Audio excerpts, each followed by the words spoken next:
Alright, here we are, week 11. Things are different. Like I said before, maybe. I don't know what I said before. Physically, I feel fine. I don't have cravings really. I don't really have nausea.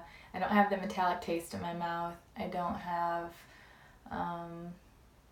a lot of changes. I don't know. I don't know. I am having like a ton of hormonal surges where I just feel so everything. Like I feel so overwhelmed. I feel frustrated. I feel misunderstood. I feel sad. I feel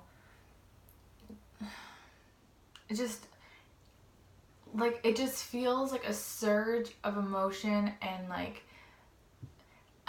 honestly, I feel like this is like the same hormones that teenage girls go through, and like this happens so that expectant fathers can like prepare for when their kids become teenagers.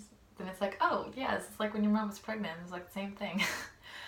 But it's frustrating because I don't see that I'm being irrational. I just feel all these emotions. And then Christian, this weekend, he pointed out, what did he say? He said, okay, these are definitely your hormones.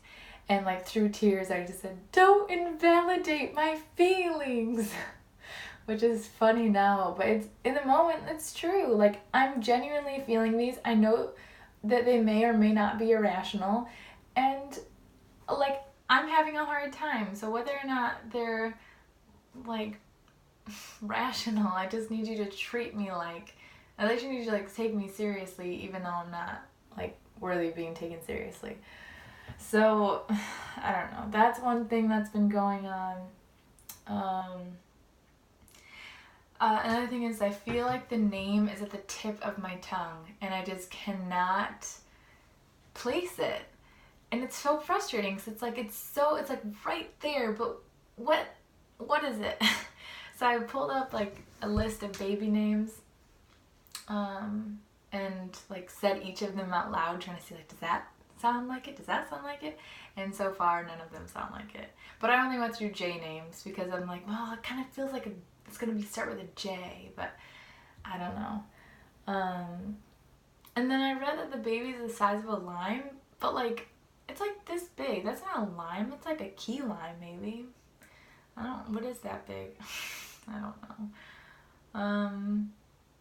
Yeah, other things happening. I went to the doctor yesterday and did like the little Doppler, and she found the baby's heartbeat right away. It was 175, which is pretty high. It was the first trimester, so it'll go down over time, like level out to like a normal, like she said between 110 and 160, I think is what she said. And then I met my new midwife, and she's really nice, and she's really cool and down to earth. And she was asking, she's like, so how are you doing? How are you feeling? And I just told her, like, I'm struggling mentally. Like, I feel unprepared for a second baby, and I just feel like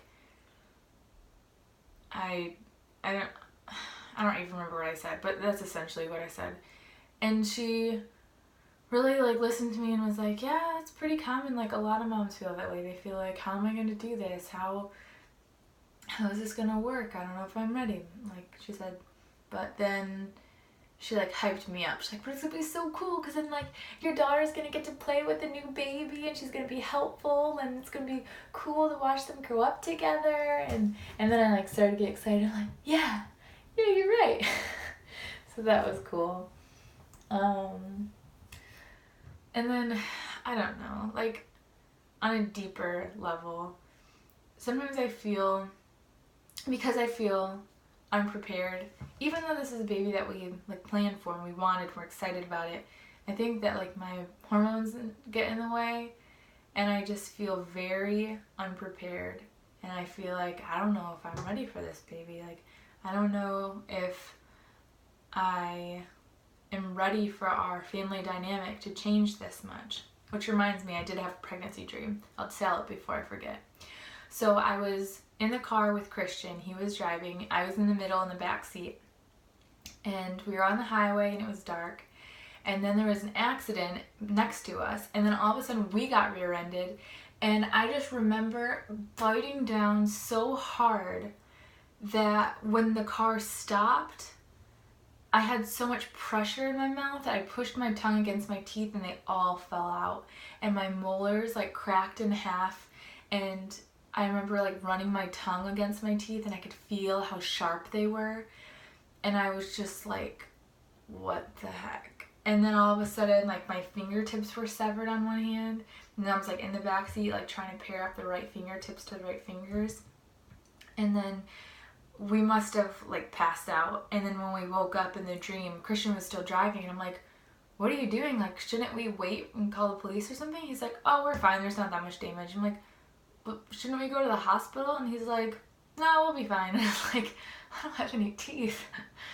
So, like, a brief breakdown, like, I'm in the middle in the back seat where the baby would normally go.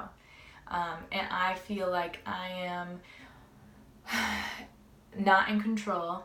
I feel like Christian's in control, apparently, because he was driving. And I am not ready for, I think this is like the gist of it, was that I'm not ready for the new change. It's like a big impact in my life or something like that. So, yeah, that was a dream that I had. But anyway, I think that because I'm feeling so overwhelmed, sometimes I feel a little bit of resentment toward Christian for getting me pregnant, which sounds stupid. And I don't know if anyone else has experienced this, probably. But, like, it just doesn't make sense because we both wanted this. And so I don't know why I keep flipping the mentality to be like, he wanted this, not me. And he got me pregnant. Like, that's not what happened. But I think that because I feel overwhelmed about it and nervous and stressed, that it just is like an easy, like, pin the blame on somebody else. Like, I don't know. So that's been something I've been working through this week. I just feel really exhausted and emotional. And that's pretty much it. I decided not to do the the genetic scan testing. Because, I don't know. Because I think that if the results came back positive for something, I don't think that we would probe further. I think that it would just be like, I think we want to probe further, and it would be like stressful seeing a positive result for something. So I'd rather just not. I don't know. But yeah, that's pretty much what's been going on. I wish I could think of something else interesting.